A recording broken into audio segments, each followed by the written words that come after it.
ay pumunta ngayon si Sheena at Julia. At ang sabi ni Sheena, Hi nila, ako si Sheila, at siya naman si Julia.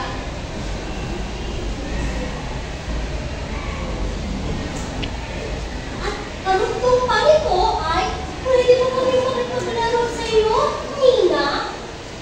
At bigla ngayong naguluhan si Sheena at Julia sapagkat hindi niya pinansin hindi pinansin ni Nina si Sheena at Julia.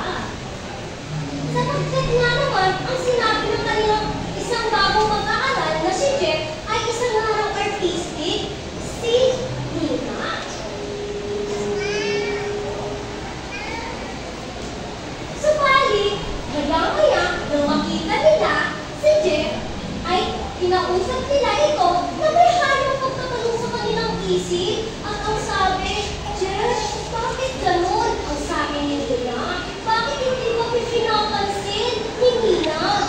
Ang tugon naman ni Jeff ay si Nina ay mayroong kakaibang personalidad, subalit hindi ibig sabihin nun siya ay kakaiba.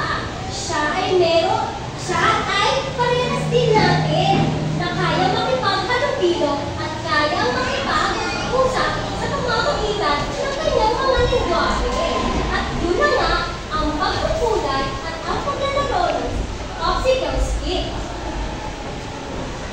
At dumating na nga ang recess time. Pumunta ngayon si Nina sa upuan. Dali-dali niyang binuksan ang kanyang lunchbox.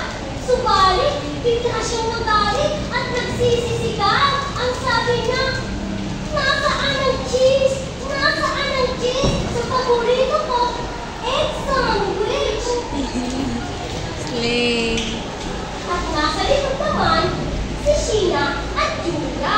Nang makita ito ni Sheena, bigla siyang pumunta kay Nina at nagkataon naman na ang kanyang baon ay egg sandwich din. Kung kaya naman, napagdesisyonan ni Sheena na ibigay na lang